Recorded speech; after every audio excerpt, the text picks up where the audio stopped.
There is a preserved chapter in the Ethiopian Bible that describes a type of condemnation so absolute, so definitive, that even among the most severe apocalyptic texts of antiquity, it stands out for its theological coldness and the spiritual brutality of its language. Enoch 21 does not speak of a future judgment. It doesn't announce any possibilities. It does not suggest paths of repentance. It offers no support structure whatsoever. What is recorded there is the description of a sentence that it was already in effect before humanity even existed, before history began to be told, before the first human being breathed. The Ethiopian text preserves a vision that the West has not only forgotten, but deliberately decided to ignore, not because it was false, not because it was legendary, but because it was too disturbing to fit into the theological constructs that would emerge centuries later. What is written here was not produced for spiritual comfort. It was not compiled for emotional upliftment. It was not preserved as a historical curiosity. It was preserved because it contains a type of truth that once understood, it cannot be misunderstood afterwards. A truth that changes how we understand justice, mercy, and limits. A truth that doesn't fit into the modern idea of universal redemption. A truth that forces the reader to confront the possibility that not every transgression is reversible. The preservation of these manuscripts was no accident. Entire communities risked isolation, persecution, and oblivion to keep them alive when the rest of the world chose to abandon them. And now understanding what they really mean depends on who is willing to listen without softening, without filtering, without negotiating with the discomfort. It depends on people who don't back down from difficult truths. It depends on who accepts that ancient knowledge doesn't need to be comfortable to be essential. It depends on who understands that some revelations aren't meant to reassure. There are 4 alerts. Enoch walks in a state that the texts describe as intermediate between sleep and wakefulness, between body and spirit. He is not dreaming. The Ethiopian manuscripts are clear about this. Enoch was taken, transported, removed from ordinary reality, and placed in a dimension where physical laws do not apply in the same way. The narrative does not use metaphorical language here. It describes a real journey, witnessed by a man who would later return to record what he saw. The scenery around him changes. The air becomes dense, almost solid, as if the atmosphere itself were charged with spiritual presence. The light progressively diminishes, not like a natural sunset, but as if the luminosity were being deliberately drained. Enoch realizes that he is being led by a presence, an entity that the texts identify as an angel, but which does not present itself with the gentleness that Western traditions usually attribute to these beings. This guide is silent, solemn, fulfilling a function that seems to have been established long before that moment. There is no casual conversation. There are no preliminary explanations. There is only movement, driving, displacement through dimensions that the human mind was not designed to navigate on its own. They arrive at a place. Enoch describes this place with precise detail, with the objectivity of someone who knows they are witnessing something that needs to be recorded accurately. It is not a valley. It is not a mountain. It is not a cave or any known geographical formation. It is a fissure in the very structure of reality, a rupture in the fabric of creation. The Ethiopian texts call this place a prison, but not in the human architectural sense. There are no stone walls, there are no iron bars. It is a spiritual containment, an abyss that was dug before the foundation of the world, prepared in advance for a specific purpose. Western tradition, when mentioning this passage, tends to spiritualize it, to transform it into a symbol of psychological states or a moral allegory.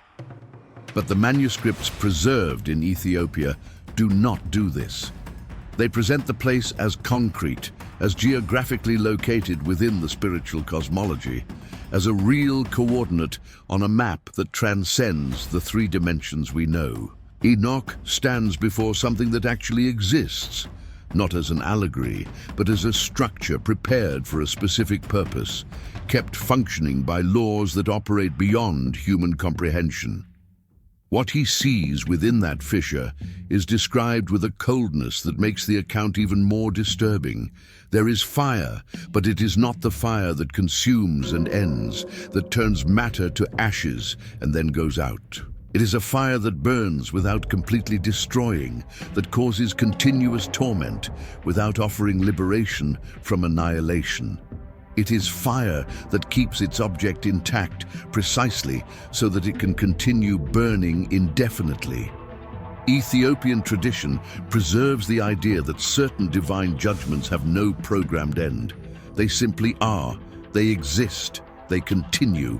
They perpetuate themselves by their very nature, not because someone needs to feed them, but because they were created as self-sustaining systems of justice. The fire described in Enoch 21 is not an instrument of purification, as medieval theology would later try to interpret it.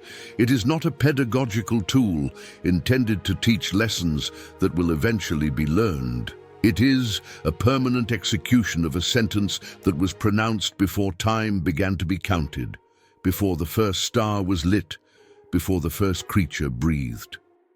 Along with fire, there is darkness. And here the texts make a distinction that many modern readers completely miss. It is not merely the absence of light, not simply the lack of illumination we experience when we turn off the lights in a room. It is an active, oppressive darkness that compresses and suffocates, that has its own quality, that exists as a substance and not as mere absence.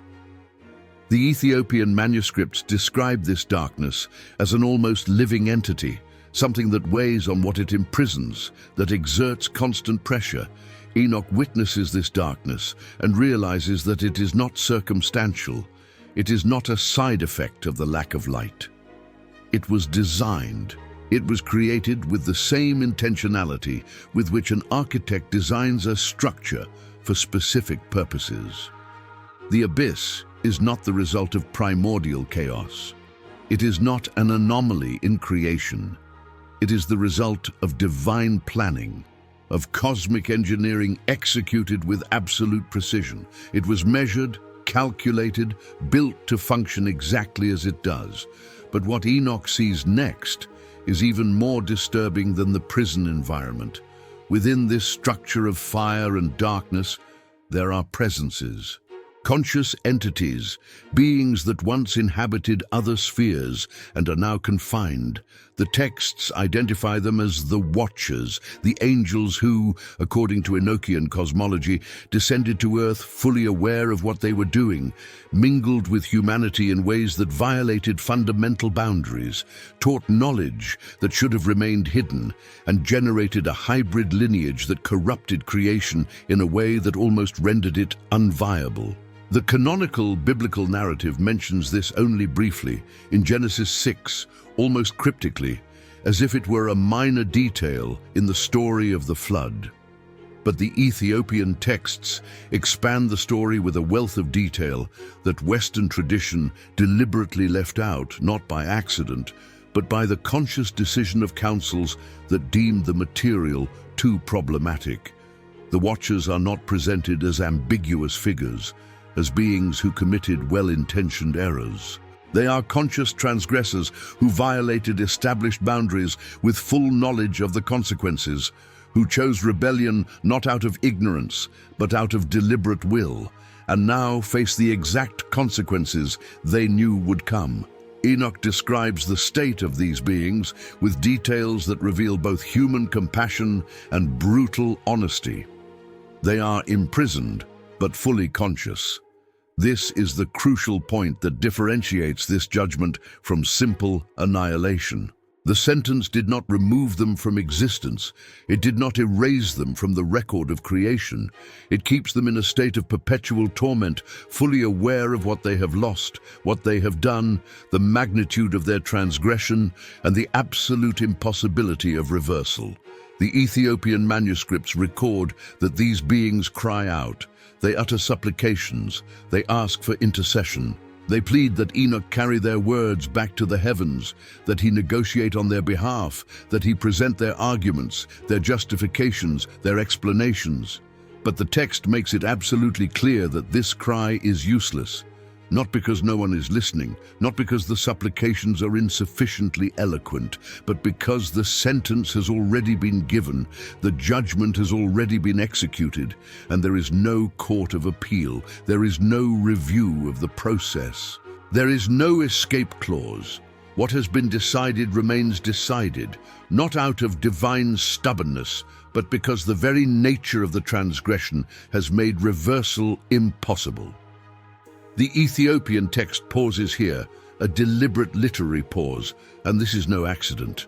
There is a moment of silence in the narrative, as if the manuscript itself needed to breathe before continuing, as if the scribes who copied it through the centuries needed a moment to process the weight of what they were recording. Enoch is facing a reality that defies his human understanding. He is not merely witnessing punishment in the sense that a human judge would apply to a criminal. He is witnessing the immutability of divine judgment, the inflexible nature of the laws that govern the cosmos. Western tradition, influenced by centuries of theology that emphasizes mercy, redemption, and second chances, has profound difficulty processing texts like this. There is an intellectual discomfort, an almost visceral resistance to the idea that certain pronouncements are absolute. But the Ethiopian Bible preserves a different, older perspective, closer to Second Temple Jewish thought, one that recognizes that certain acts, certain transgressions, carry absolute consequences simply by their nature, not because God is implacable, but because reality has been structured in such a way that certain boundaries cannot be crossed with impunity. The angel accompanying Enoch, who until this moment had remained silent, finally speaks. His words are economical, direct, devoid of unnecessary elaboration. He explains that the place was specifically prepared for those who rebelled. He makes it clear that the imprisonment is not temporary. It is not a phase of purification before a final restoration. It is not a period of reflection before reintegration. It is a permanent destiny, a final state, a condition that does not change. The Ethiopian manuscripts use language that leaves no room for gentle reinterpretation or comfortable metaphorical reading. The word translated as eternity in the texts is not figurative. It is not hyperbolic. It denotes endless duration, continuous existence in a state of torment, consciousness that persists indefinitely without hope of alteration. The West often tries to soften these passages, to frame them within more palatable theological structures, more compatible with modern sensibilities about justice and proportionality. But the original texts make no concessions. They present reality as the ancient Ethiopian scribes understood it, raw, definitive, without possibility of escape, without room for negotiation. It is at this point that the narrative completely changes direction. Enoch, still processing what he has just witnessed, still trying to integrate these disturbing visions into his understanding of the cosmos, is led to another revelation. The Ethiopian manuscripts contain a theology of the Son of Man that differs significantly from the New Testament approach developed centuries later. While the canonical Gospels present the Son of Man primarily in the context of an earthly mission and future return, the Ethiopian Bible describes him as a pre-existent figure, enthroned before the creation of the world, present in divine counsels from the beginning, an active participant in the structuring of reality itself. This is not an idea that arose with early Christianity. It was present in Jewish texts preserved in Ethiopia long before, representing a theological tradition that developed independently of the Greek and Roman influences that shaped Western thought. Enoch sees the Son of Man. The description is majestic but not sentimental. There is no mawkish emotion. There is no devotional sentimentality. He is seated on a throne that the texts describe as having been established since before the foundation of the world. Around him there is light, but not a comforting light like that of a candle or a gentle dawn. It is a light that reveals, that exposes, that penetrates, that judges. It is light that allows no shadows, that tolerates no obscurity, that makes everything transparent and visible. The Ethiopian manuscripts describe this moment as the anticipation of the final judgment, as a preview of what will happen when all creation is summoned to account. But here is the theological twist that many readers, even scholars, often fail to notice. The judgment does not begin when the Son of Man returns. The judgment already exists. It was established, prepared, set in motion before human history began to unfold, before Adam was formed from dust, before Eden was planted. The return of the Son of Man does not initiate the judgment. He simply reveals it publicly, makes it manifest to all creation, exposes it in such a way that no one can deny or ignore it anymore. This distinction is absolutely fundamental to understanding Enoch 21 correctly. The abyss that Enoch saw is not something that will be created in the future, at a distant date when history comes to an end. It already exists. It is operational. It is fulfilling its function. The sentences will not be pronounced on a distant day, in a court that has not yet been established. They have already been pronounced. They have already been executed. They are already in effect. What is to come is simply the public execution, the universal manifestation of that which is already real in the spiritual dimension, of that which is already functioning in the spheres that normally remain hidden from human eyes. The Ethiopian Bible preserves a cosmology where human time and divine time operate on different layers, at different speeds, according to different logics. What for humans is a distant future, for the celestial order is already an established present, already a concrete reality, already a consummated fact. If this type of analysis doesn't appear elsewhere, if this depth of investigation isn't common, public support is crucial for its continued existence. The preservation of these texts through the centuries depended on minority communities that resisted the theological homogenization imposed by successive empires and powerful ecclesiastical councils. Understanding these differences, exploring these variations, is not merely an academic exercise reserved for specialists in ivory towers. It's about recovering layers of meaning that were deliberately erased, intentionally removed from mainstream religious discourse because they caused discomfort, because they generated difficult questions, because they didn't fit into the theological systems being constructed for institutional purposes. Enoch observes the Son of Man and understands something that the texts describe as a progressive revelation, as an unfolding of understanding that happens in stages. The judgment is not arbitrary. It is not emotional in the human sense of anger or revenge. It is not vengeful as an offended human being would be vengeful. It is structural. It is part of the fundamental architecture of creation. Just as there are physical laws that govern the material universe, laws that cannot be violated without automatic consequences, there are spiritual laws that govern the moral order, that establish limits, that define what is possible and what is not. Transgressing these laws does not result in negotiation or debate. There is no court where arguments can be presented. It results in automatic, inevitable consequences, already programmed into the very structure of reality from the moment it was created.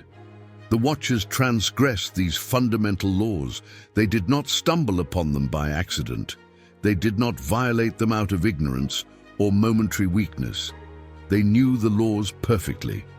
They had access to celestial knowledge. They participated in divine councils.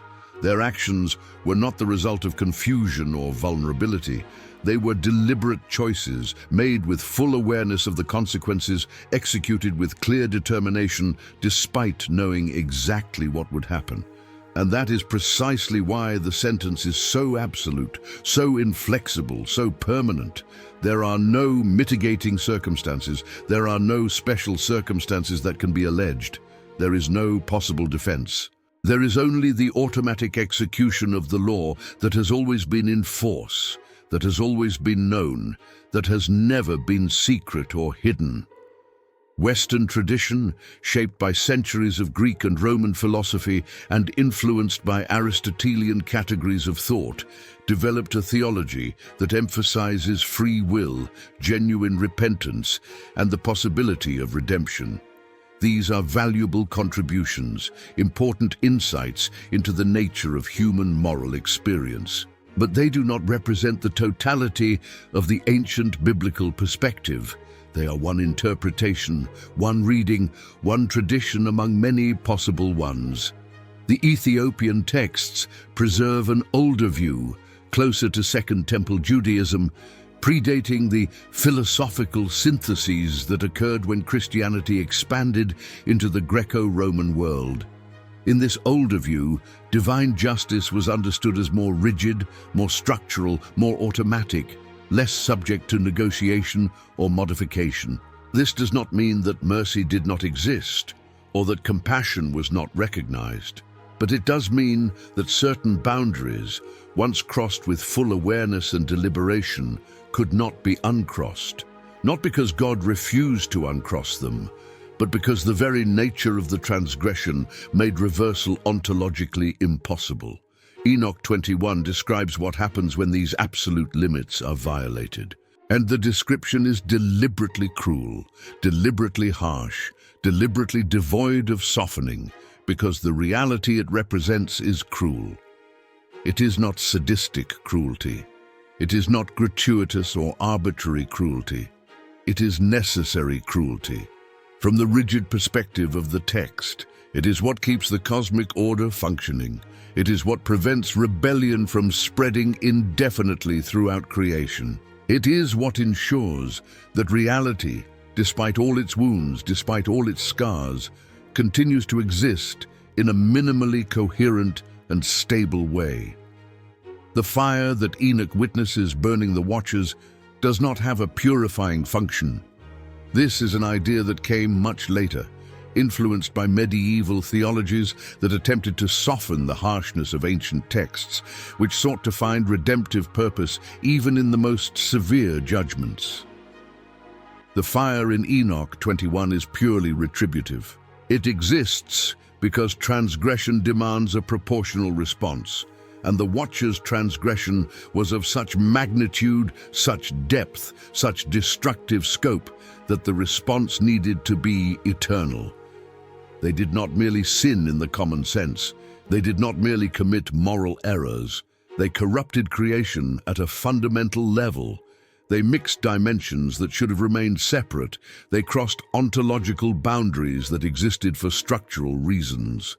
They taught knowledge that should not have been taught, because humanity was not prepared to handle it responsibly. They generated a hybrid lineage that threatened the very viability of the divine plan for humanity. The consequences had to be proportionate to the magnitude of the transgression, and the transgression was so vast that only an eternal response could be considered proportionate. The darkness that imprisons these beings also has a specific function, a calculated purpose. It is not merely the absence of physical light, it is total and complete isolation. It is the absolute removal of the divine presence. It is the severing of all connection with the source of life and meaning. The Ethiopian manuscripts describe this as equivalent to the second death, although they do not use that specific term that will appear in later texts. It is an existence that continues, that is not interrupted, but that is completely disconnected from the source of all genuine life. It is conscious, remains self-aware, but empty of any meaningful content.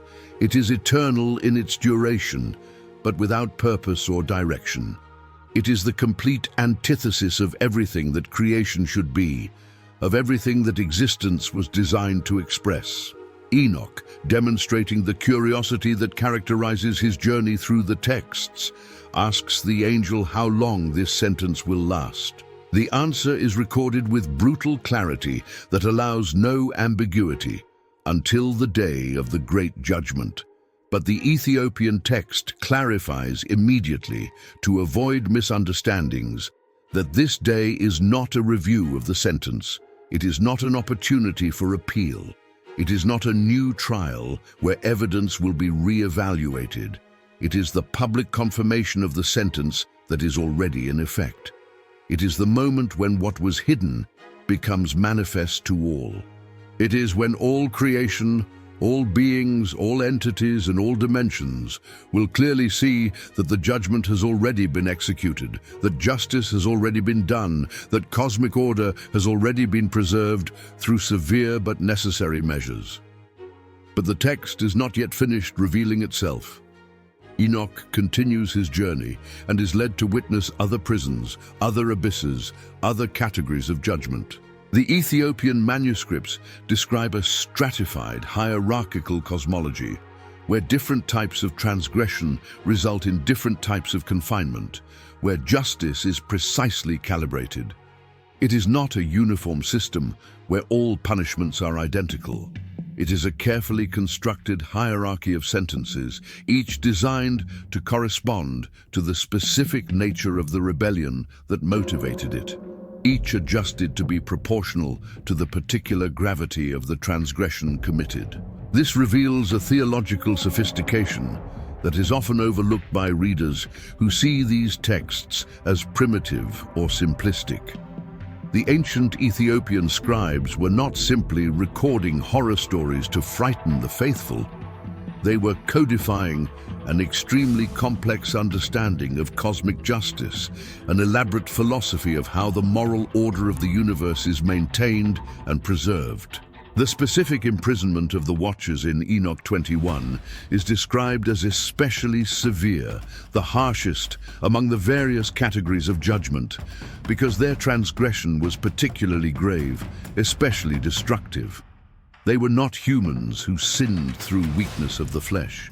They were not mortals who yielded to temptation due to vulnerability inherent in the human condition.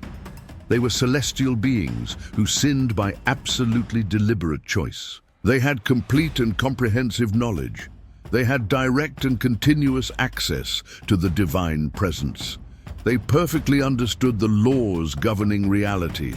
They knew exactly, precisely, without any shadow of a doubt, what they were doing and what the consequences would be, and that is precisely why there is no mercy applicable to their case. Not because God is cruel by nature, not because compassion is absent from the divine character, but because certain actions cut so deeply into the fabric of reality that they cannot be undone, that they cannot be reversed, that they cannot be forgiven in the sense of erasing their consequences. The difference between human judgment and celestial judgment is fundamental here and needs to be clearly understood. Humans sin out of ignorance, at least partial ignorance. They sin out of weakness inherent in their condition. They sin due to external influence, social pressures, and circumstances that limit their choices. There is legitimate room for repentance because there is real room for genuine change. A human being who sins may genuinely not have understood the gravity of what they were doing. They may genuinely have changed since then. They may genuinely have become someone different. But celestial beings who transgress do so with full awareness and full capacity. They are not victims of circumstance. There are no mitigating factors that can be claimed. They are completely free, completely informed, completely capable agents who chose to rebel despite knowing all the consequences with perfect clarity. For them, there is no possible repentance in the transformative sense because there is no ignorance to be corrected, no weakness to be overcome. There is only deliberate choice to be punished according to its magnitude. Enoch absorbs these revelations in silence. The texts describe him, returning from the vision profoundly transformed, fundamentally altered by what he witnessed. He saw what very few humans in history have seen. He witnessed the hidden structure of divine judgment, the inner workings of cosmic justice. And now he bears the responsibility of transmitting these truths to his generation and to all future generations who will have access to his writings. But he knows, with a melancholic clarity, that many will not want to listen. Many will prefer a gentler, more palatable version, more compatible with their hopes for universal mercy and eventual redemption for all. Many will reject these teachings not because they are false, but because they are uncomfortable. And that is exactly what happened throughout subsequent history. Western tradition over the centuries, through multiple councils and theological debates, systematically removed the harshest texts, the most uncompromising passages, the most brutal and uncompromising descriptions of divine judgment. Ecclesiastical councils, beginning as early as the 2nd century and continuing for centuries, decided that certain books should not be part of the official canon, not because they were demonstrably false, not because there was a lack of evidence of their antiquity or authenticity, but because they were problematic for the theological structures that were being built. They presented a vision of God that did not fit perfectly into the theology that was being systematized for institutional purposes. They showed a universe where certain sentences were absolutely irreversible, where certain destinies were definitively sealed, where certain mercy had clear and non-negotiable limits. Ethiopia preserved these texts through all these turbulent centuries, not because it was rebellious or heretical, not because it was deliberately contradicting established ecclesiastical authority, but because its Christian tradition developed independently, geographically isolated from the theological disputes that dominated Europe and the Mediterranean. When the West was intensely debating which books to include in the canonical Bible, the Ethiopian Church already had its canon established generations ago, and this canon naturally included the Book of Enoch as legitimate sacred scripture. When the West was methodically spiritualizing the harshest descriptions of judgment, transforming them into psychological metaphors or moral allegory, the Ethiopian tradition calmly maintained a literal reading, understanding that the texts meant exactly what they said. When the West was constructing elaborate systems of purgation and post-mortem redemption, Ethiopia calmly preserved the older and harsher idea of irreversible sentences and definitively sealed destinies. This doesn't simply mean that one tradition is absolutely right and another absolutely wrong. It's not a matter of establishing winners and losers in theological debates. It means that they represent different ways of dealing with the same central and unsettling mystery.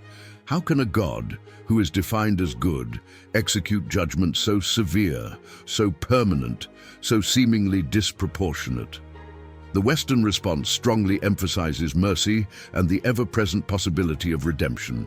The Ethiopian response emphasizes with equal force justice and the absolute necessity of cosmic order. Both are honestly trying to resolve the same fundamental theological paradox, but from different angles, with different priorities, using different conceptual categories.